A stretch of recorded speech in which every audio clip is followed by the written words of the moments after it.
I bought this 1960s tool Tamiya Walker Bulldog at a 40% discount, but cheap plastic comes with a heavy price in the cleanup phase. While I work through this build, I want to take you through the real M41's history and a bit of this kit's history as well, because a tank that failed at almost everything it was designed to do and yet still managed to become a legend deserves more than a Wikipedia paragraph. There is a certain irony in building this kit. I've spent hours scraping, sanding, and filling to make it look like a seamless piece of heavy armor, when the real tank was designed to be as light and nimble as possible. This specific kit is a genuine time capsule. First tooled in 1964, it wasn't designed as a static display model. It was a motorized toy. Kit number 35055, one of the very earliest entries in Tamiya's military miniature series. And it shares a tooling DNA with an era when their flagship product was a self-propelled plastic tank running on AA batteries. So what you're looking at right now is essentially a very expensive, very tiny RC car that someone decided to take extremely seriously. That someone is me. I regret nothing. Later in the video, you might catch the instructions which show plus and minus signs where the battery assembly would have been. Here's what I'd tell a newer modeler looking at this kit. The skills you develop fixing an old kit like this are worth 10 times what you'd learn snapping together a brand new Ming or Ryfield kit straight out of the box. The plastic, it's teaching you. The suffering is the curriculum. The road wheels are a perfect example of what 1964 kit engineering looks like. Where a modern kit uses slide molding to drop perfectly seamless wheels onto your desk, this tooling uses a basic two-part mold. And that means every single one of these road wheels has a seam running around the outer edge that requires manual cleanup. There are 10 of them on this kit. 10. I want you to sit with that number. 10 road wheels. Each one a small round monument to the fact that I could have bought a newer kit.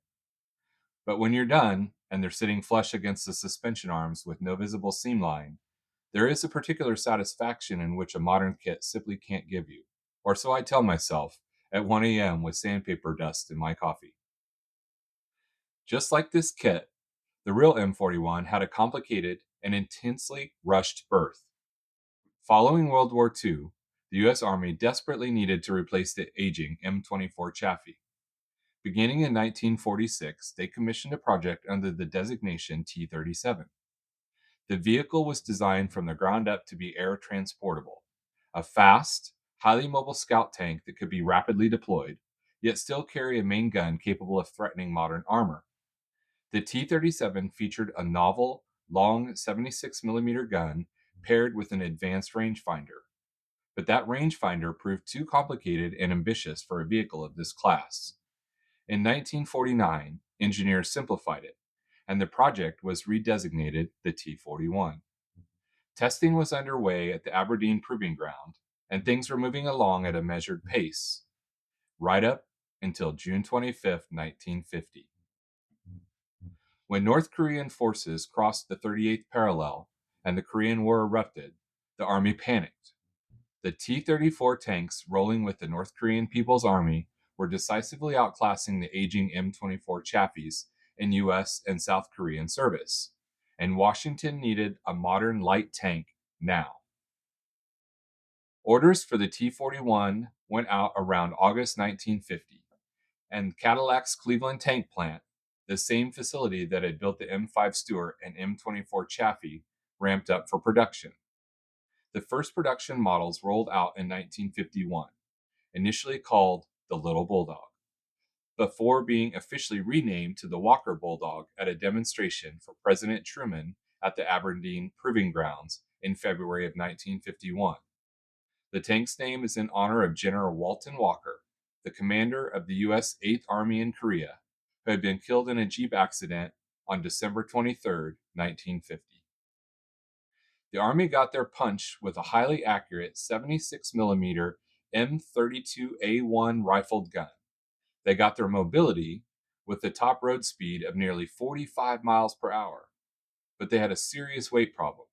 Coming in at over 23 tons in combat trim, The Walker Bulldog was too heavy for the parachute deployments it had been designed for, easily exceeding the cargo capacity of contemporary transport aircraft of the era. The air transportability requirement that had been central to the entire program from day one simply could not be met. Parachute dropping was abandoned entirely. The irony is almost poetic. The tank's entire reason for existence had been mobility and rapid deployment, and in that specific sense, it failed from birth. They built the world's most capable light tank and then couldn't lift it. What a bold strategy. While I clean up and shape the cogs on the drive wheels, it's worth talking about something the kit actually gets right that people tend to overlook. The overall proportions on this old Tamiya kit are quite good. The long angular turret with its prominent gun mantlet, the wide track base, the characteristic slope of the upper glacis for a 1964 mold, Tamiya did their homework. There are simplifications everywhere, obviously. The engine deck details are molded as shallow relief rather than separate parts, the storage bin undersides are open to the hull, and the gun mantlet lacks the textured cast finish of the real thing. But the silhouette is honest, and from arm's length, it reads as an M41, which, given that this mold is older than the moon landings, is genuinely impressive. Back to the tank. Because the production was so incredibly rushed, early models suffered from terrible quality control, component failures, and troublesome rangefinder that proved unreliable in field conditions. The haste with which the M41 was pushed into service gave it a mediocre reputation among American tank crews, who also criticized it for it being too large and conspicuous for true reconnaissance work. U.S. funding for the M41 program was quietly slashed, with more emphasis placed on the development of the M47 Patton medium tank. Cadillac ceased M41 production entirely in late 1954, having built just over 5,400 vehicles across all variants. The Army had essentially said, "Great effort, we're moving on," which is a very polite way to discontinue a tank. The gun barrel is one of those moments where the kit's age shows most directly, but it's also one of the easier fixes. It's a simpler two-piece halves construction, just like the road wheels, just like approximately everything else on this kit. And the parting line runs right down the top and bottom of the barrel. A careful pass with the sanding stick, a little filler with any low spots, and that join disappears. What you can't easily fix is the barrel itself is on the softer, thicker side compared to a modern turned aluminum aftermarket barrel. In this case, for a VFW/National Guard monument build, like this one, it's completely fine. If you were building a competition piece, that would be your first upgrade purchase. If you're like me, and you've already spent your upgrade budget on more kits you don't have time to build, then sandpaper is your friend. Speaking of the running gear brings us to one of the M41's most fundamental operational flaws. As a scout tank, your primary defense is stealth. You need to observe the enemy without being detected. But the Walker Bulldog was powered by a Continental AOS 895-3 supercharged, air-cooled, opposed six-cylinder gasoline engine.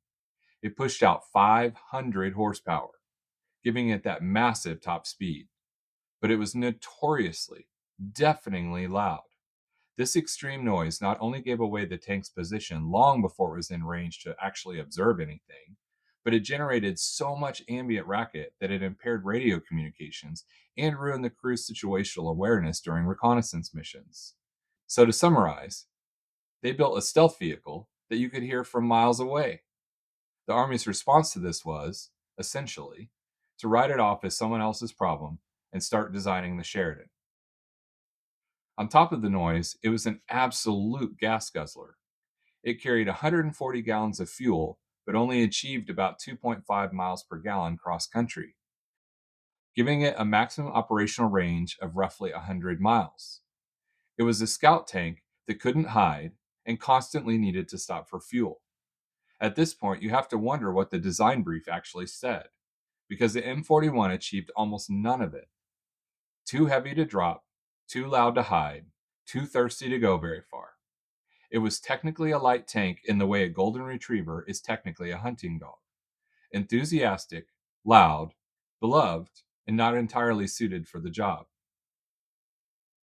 Despite these very real shortcomings, there was a genuine interesting contrast in how American and foreign crews experienced the M41. American crews frequently complained about the limited interior space, and reconnaissance units were particularly critical of the vehicle's overall size. But that same interior that Americans found cramped was a completely different story for the South Vietnamese crews who would eventually operate it. South Vietnamese armor crewmen found the M41's interior to be just right for their smaller stature. The thing that made it a disappointment for one army made it almost purpose built for another. Combine this with its mechanical reliability, simplicity, and excellent handling, it earned genuine affection from ARVN tankers. One person's cramped reconnaissance liability is another person's favorite tank. There's probably a metaphor in there somewhere. The U.S. military began phasing out the M41 in favor of the M551 Sheridan starting in the mid 1960s. But the Bulldog story was far from over. Because the U.S. had built such a large surplus, it became one of the most highly exported tanks in history, eventually serving in over 24 countries. It was the Army of the Republic of Vietnam, or the ARVN, that truly proved the Bulldog's worth in real armored combat. The first M41 A3s arrived in Vietnam in January of 1965, replacing the older M24 Chaffies the South Vietnamese forces had inherited from the French. During the Vietnam War, ARVN armor units used the M41's agility and accurate main gun to their advantage, in terrain that would have stopped heavier vehicles cold. As we get into the final details, and this is where the old kit will either break you or make you a better modeler, possibly both simultaneously, we have the grab handles, the headlights, and the 50 caliber machine gun. On modern kit, these grab handles would be razor-thin injected molded styrene. Here they are thick, soft plastic that requires a scalpel to carefully thin, and they will snap if you look at them wrong. I'm not being dramatic. I've lost 2 of them to the floor already, which on this particular build counts as getting off lightly. My approach is to score the attachment point, apply a tiny amount of liquid cement, and hold them in place for a full 30 seconds before letting go. Rushing it guarantees a part on the floor and a new entry in the mental catalog of things that have made me briefly consider other hobbies. The ultimate test for the M41 came in February of 1971 during Operation Lam Son 719, a cross-border incursion into Laos aimed at cutting North Vietnamese supply lines along the Ho Chi Minh Trail. In the first major tank-on-tank engagement of the Vietnam War, ARVN armor crews came face-to-face with the North Vietnamese force equipped with T-44 main battle tanks and PT-76 amphibious tanks. In that direct engagement at Landing Zone 31, relying on the extreme accuracy of their 76mm guns, the M41s claimed 22 North Vietnamese tanks, 6 heavy T-54s, and 16 PT-76s, without losing a single tank in that specific engagement. A light scout tank, built to be dropped from aircraft it was too heavy for, powered by an engine too loud for its own job, had just taken on Soviet-designed main battle tanks and won. Loudly, probably while consuming an unreasonable amount of fuel, but it won. It's worth being honest that Operation Lam Son 719 as a whole was not a success.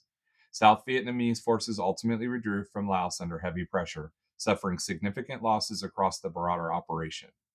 But that first tank battle stands as a genuine testament to what trained crews could do with the M41. The tank that had been written off by its own army had just taken on Soviet-designed main battle tanks and walked away. That is a legacy the numbers don't fully capture. The Walker Bulldog was a tank full of contradictions. Too loud for a scout, too heavy for the aircraft it was designed to use, cramped for the crews that built it, perfect for the crews that loved it, abandoned by the army that commissioned it, then proven in combat by an ally with something to fight for.